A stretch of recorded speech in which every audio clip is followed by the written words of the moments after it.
we're going to speak it into existence, and you heard it from this channel first.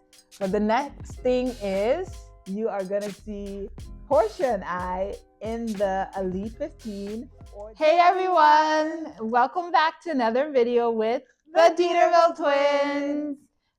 And it's been a while since we did a sit down, so we thought we'll just take some time, sit down, debrief the last couple of months, and just get caught up with what we've been doing in the last couple of months. So to get into it, the first thing we want to talk about was the race recap for the first 3 HYROX races that we did. So we did a race in Atlanta, that was October 31st. Correct. And then we did Dallas sometime in November, like mid to late November. And then of last year, 2025. Yes, both of those were in 2025. And then we did Houston in March, the end of March 2026. So for the first 3 races, a lot was learned. Definitely for the first race specifically, because as we had mentioned, our strategy on the first race was, we're just going to went out too hot. For me, especially on the first race, the ski erg blew up on the ski erg, and then the rest of the race was I was just struggling to just stay afloat. Yeah, and so after that, all the other races that we did, we purposely go slow on the ski. So we pull like around 2 minutes per 500 meter on the ski, and it's doable because there's no heart rate spike, but we have so much more energy to continue on. So exactly. So I think for now, we probably won't try to optimize the ski much more than we are doing right now, because we don't see there's not that much gain that you can get by going faster on the ski. Like, is it 5 or 10 seconds? Yeah. And then that can lead to minutes lost because you're not able to go as hard on the rest of the stations and the rest of the runs. Exactly. So for the next couple of races that we have coming up, we're just going to stay at the 2-minute pace, and then just progressively get better in the other stations. Yes. And then another thing to mention was, for the last 3 races that we did, our technique on the sled push was, we kind of held it. We didn't have the typical, when you look at HYROX and see everyone doing the sled push, we didn't have that typical stance and that the way they were holding the bars. We did it a different way, which to us, it just seemed more comfortable. But then we kind of thought, well, is there an advantage that we're missing out on by not doing it that way? So we've been trying the other way, the way you see everyone doing it on when you see HYROX content everywhere. Exactly. So we've been trying to do that for the last couple of weeks. And for our next HYROX, we'll be using that technique and see where we can see how it feels. Do we feel like we can push faster and not be so fatigued? We'll see. We'll let you know in the next update video. Yeah, and that one is like, if race day comes and it just feels uncomfortable, I'm gonna go back to the regular exactly. Because for the sled push, we typically have a very fast time on the sled push, because it's literally you just pushing weight and back and forth. It's pretty good for us. Yeah, typically the sled push and sled pull are our best stations. Mm-hmm. Although in Houston, I don't know. Yeah, the sled. Well, we still were good on the sled push. It's just that everyone else, like the sled push, our time got slower, but everyone's time was slower. So it's not like it was an individual thing. So that's okay. And then other stations, burpees. Burpees, we improved so much on the burpees. Yeah, so for the burpees, our technique changed throughout the first couple of races. And maybe we can put in, if we find the clips, we can put in a clip of what we were doing before versus what we're doing now. And yeah, there's a huge difference in the cadence for sure, and also the technique, because we were doing the 2 foot up, 2 foot back technique, and that's slower. And also we were coming, when we jump, we stood all the way up. Mm-hmm. That makes you more fatigued. If you stay low and then go into the jump, to me, that just helps with not being so fatigued. Yeah, and for us, I think it was good to go through the experience of seeing how to do it just based on no knowledge of whatever the best technique is, and then work your way to getting better. Because we can see the improvements after adding, like not using our knees to get up anymore. That helped improve our time. eventually. So that's something to keep in mind. If you're just starting out on HYROX, just do it whatever way you know how to do it. Within the standard, like within the guidelines, there's guidelines in the rule book. Within those guidelines, just do however you can do it for the first one and then start to improve. Yeah, so that's what we did. And now I don't know if we're ever going to do the jump back, jump forward one, because that one is just for, to me, for tall people. I see tall people doing it, but it's a lot of energy. So we'll see. We'll never say never, but I don't know. It's very unlikely that we would do that technique. Exactly. And then maybe the last one would be the wall balls. Yeah. That was another one it's just tough for us because we never really practice. We still don't really practice wall balls because to me it's the last thing. It's more of a mental game at the end. Yeah. Because you just have to finish it and then you're done. Because it's not like there's nothing really hard about. To me, the wall balls are not hard. Like the actual movement, it's not hard. The ball is not that heavy. It's just once you're really tired and having knowing you have 100 wall balls to do. Of course, it's shared between us, but it's still very all in your head. Exactly. So now we're just gonna do either 20s or 25s and switch off because that's more of a doable thing. The thing that we're focusing heavily on is the running for sure. Exactly. Because that is where we will get the most improvement because as we've said before, we're not runners. We're not long distance runners. We did sprinting when we were younger. In high school, our the events that we did was 100, 200, and 400 meters. So we have the top end speed is very fast. It's faster than what's needed for HYROX, I think. But because we don't have the endurance background, we don't have the engine built, it's very hard to maintain those paces for an extended period of time. Exactly. So over, I would say since last July, we did races. I've done 5Ks, 10Ks, and half marathons. But it's more so I just did a 2-3 month block and then stopped running altogether. So for this time, months at a time. Yeah. Exactly. We've been consistently running since around July. And then I wouldn't even count from July to October. We were just running based on what we knew for doing a 10K or something like that. Yeah, and you remember I was in Singapore, so I wasn't even training properly because I had to go away for work for 2 weeks. Yeah. And my training was off. So I'd say consistently since Dallas. Yeah, the actual running workouts that we do, they're intentional now. It's more so we have the speed work, then we have tempo runs that we do, then we have the long runs, and then everything else we have engine building or endurance building workouts, specifically on the bike. Yeah, so maybe we get into that now. What we're currently doing, workout wise, and then some of our short term goals. And some of the things that we'll be doing in the upcoming weeks. Yeah, so as I was saying, we ended up purchasing an erg bike. And I think it was a very good investment just because with my work, they gave me I think $700 per year and I could spend that on fitness equipment.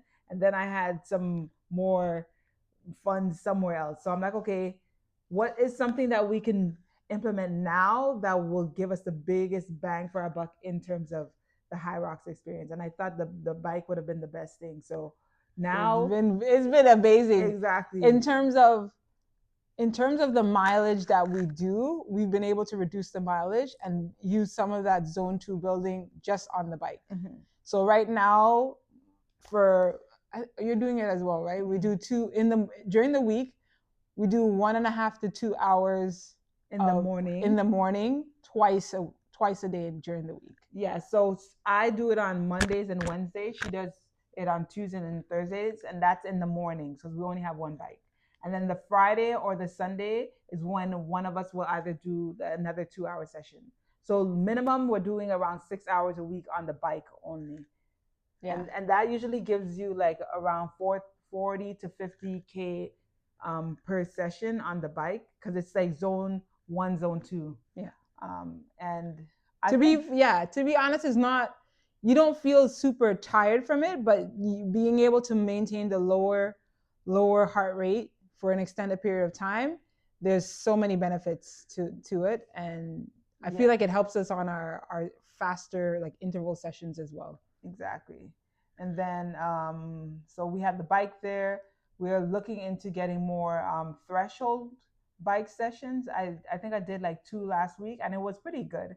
I feel like I'm able to get more top end and not gas out on my legs, because my legs, I feel like just now I don't want to ruin my knees, because going so much on the load so quick is just not good in terms of like longevity. So just slowly trying to build and make sure that we like assess each time that we build.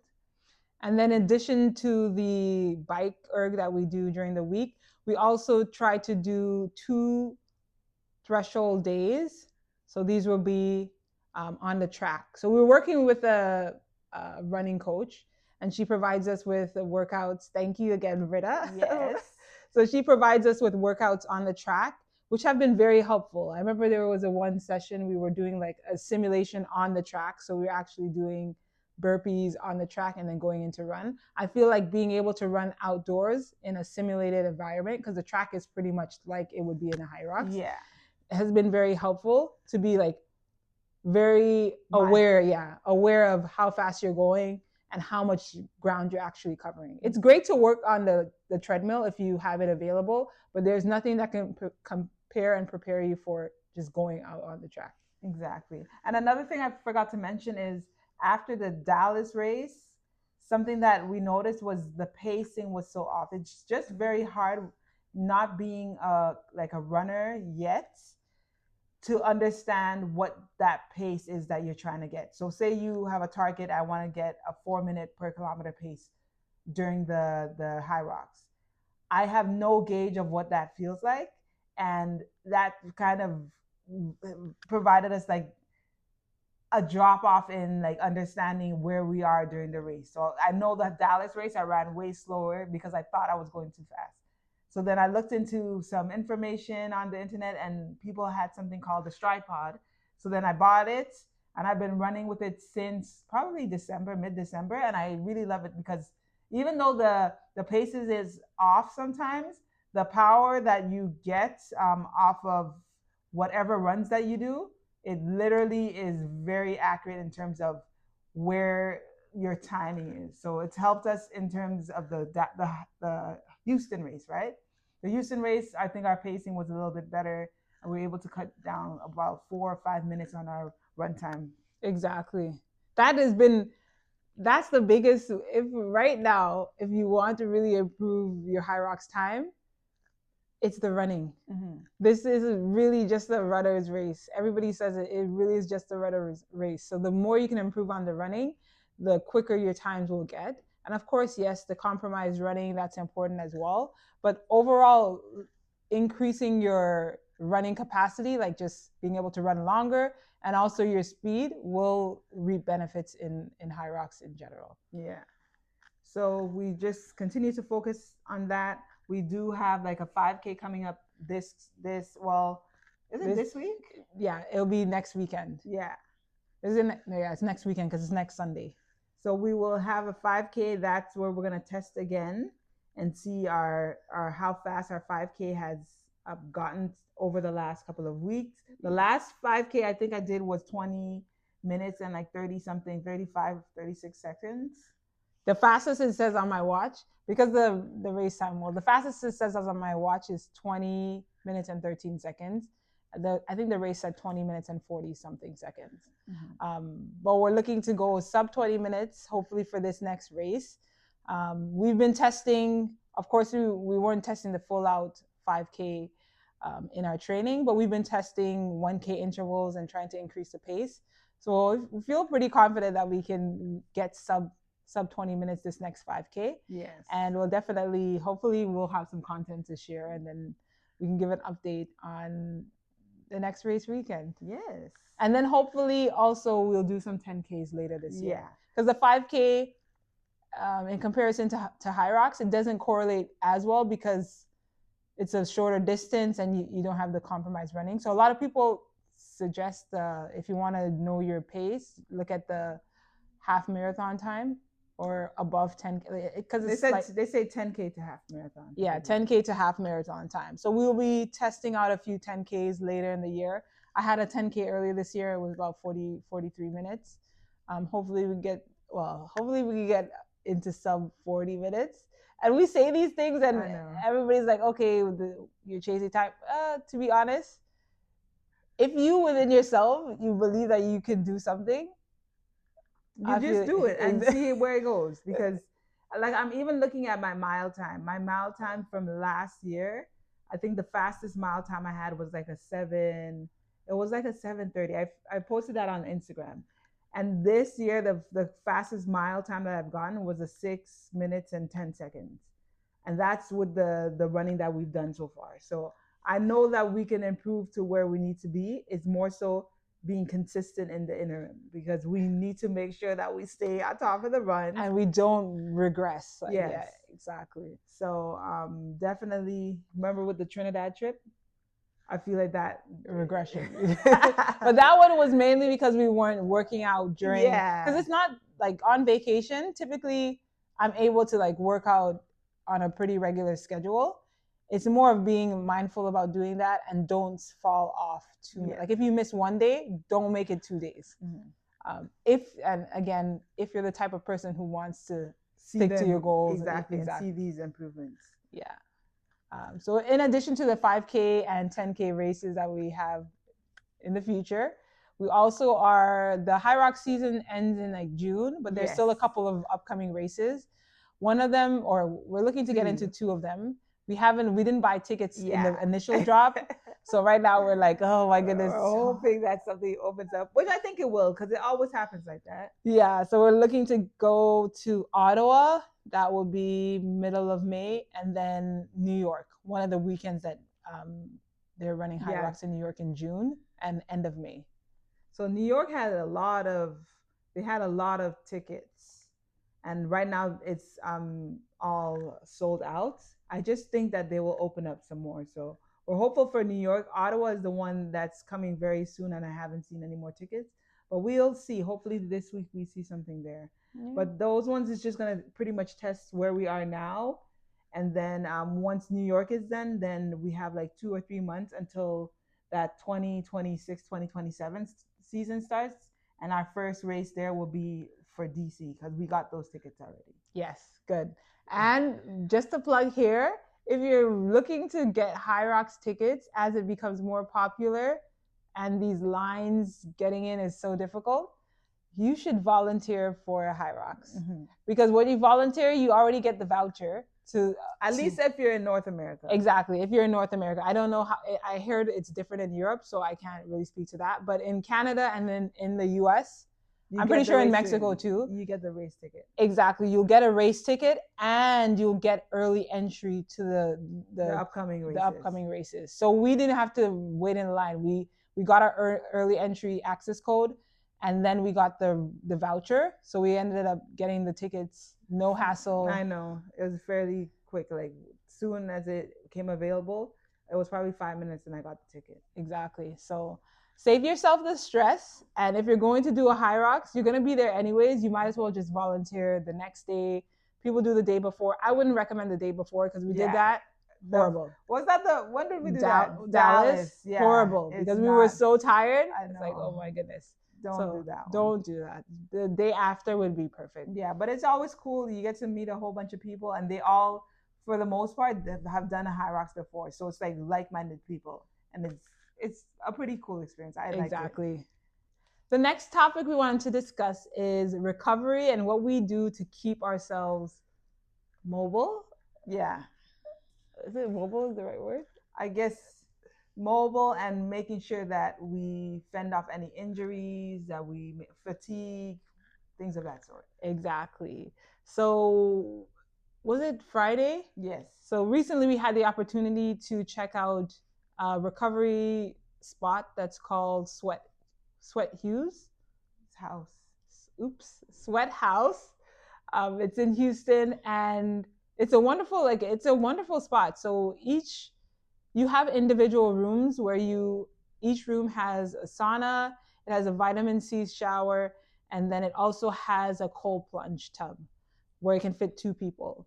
So it was an hour experience. We started in the sauna, got our muscles nice and relaxed. Then we went to the vitamin C shower and then did the cold plunge, a couple rounds of the cold plunge. And I thought, like, after the day after, my body felt amazing. My legs felt so good. Yeah, and it's something that I think we're gonna implement moving forward. We got the I think the 5 pack, and then you got some free sessions as well. So we got the 5 pack. Gonna go back, try it out again, but it's just more so staying on top of the exercises, stretches, and recovery. So this is gonna help with that. We also have something called the Normatec boots. We showed it in one of our other videos, and it's just the boots that you put on, and it's the compression. Yeah, the compression boots. It's the compression boots. That one really helps, especially if you have really like drained and like water retention in the legs. That one helps with that. And then we have also another Normatec product, which is the knee one, right? We have the knee one and the hip one. The hip one we don't use as much. Yeah, I use it because right now I'm dealing with like a back strain, and I think that helps a lot. But the knee one I use a lot because my knee has been. It's not like that it's injured, but I can feel something is different there. So I just make sure to like do the stretches and everything, and it's helped. And also another part is we're not doing as much strength exercises as we typically do because we're coming from the bodybuilding, a lot of like lifting exercises, and we completely did like a 180 and we don't really do much of it anymore. So I know we have to really do the balance. So now I'm starting to implement more of the strength training exercises, and I don't think I'm ever going to pull that out. Exactly. That I think if you're coming from the bodybuilding or strength background, it's good to just have a base amount of strength workouts in your routine, even though you're training for HYROX. Yeah.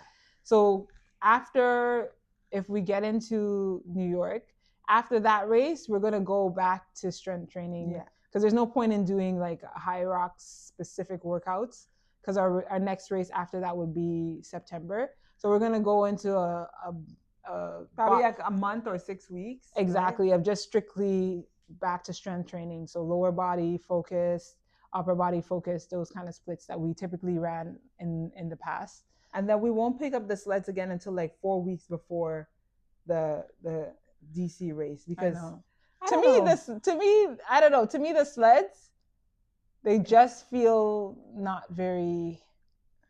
I don't know what it is about it, but it just doesn't feel like very tiring to me. But it, again, because our background is strength training, so we probably already have more than enough muscle to move it and not feel super fatigued. Yeah, so I don't think there's going to be a risk of dropping the sleds and then focusing heavily on the regular like squats, leg press, because it's going to transfer to doing better on the sleds anyways. So we'll pick that up again, and hopefully we'll take you along with us during that journey as well.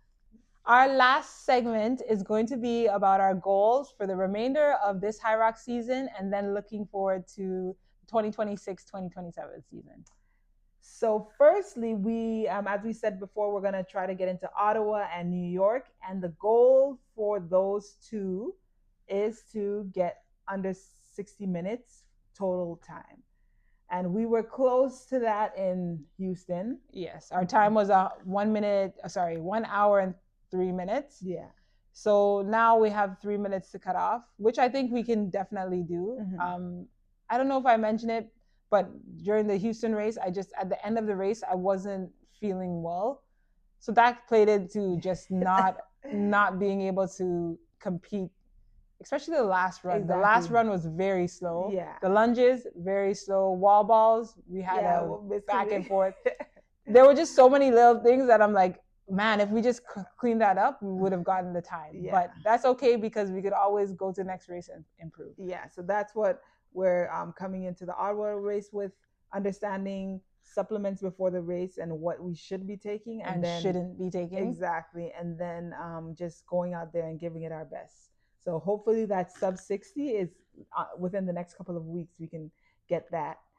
The next thing is we're going to speak it into existence, and you heard it from this channel first. But the next thing is you are going to see Portia and I in the Elite 15 or Division 1 category for HYROX in the 2026-2027 season. Yes. We believe in ourselves so much, and we know for sure that we could get into it. So exactly, because the one thing for us, listen, we don't have a running background. Endurance is not our thing. We started like really going into it November of last year, and we're 5-6 months into it, and we're very close to sub 60 at that point. So with 6+ or 6 additional months, 1 year, 2 years, to me, it's just we haven't reached our full potential in this sport yet. Yeah. So we're very confident that we can get first to sub 60, and then, like Nicole said, we will make our appearance in the Elite 15, and then we'll talk about other goals after that. I know, but I don't know if it. Well, most people might know or might not know. They came out and saying that they were going to be releasing something called Division 1, which we don't really know what it's going to look like. But the thing that we do know is it's for people that are out just slightly outside of the Elite 15 category. So if we could even just fall into that category coming up in this season, that would be such a great accomplishment. So that's something that it motivates us to continue to like do the runs, do the workouts, and stay consistent on this journey, because we're very data driven people. Like, we love seeing, like, we do a 5K and from one time to the next we've improved by a certain amount. So it just goes to show that the work that we did in the middle has led to the improvements that we're seeing. So that's always going to motivate us. Exactly. And then in addition to HYROX, we are going to be doing some upcoming 5K and 10K races. And again, it will just be seeing how we progress, how our training blocks have led to us progressing in those races. And it'll be a good benchmark to see how we're improving, and hopefully into the next season, we'll get faster and faster with our HYROXes. Yeah. And is that even a word? HYROXes? God, that's probably not a word.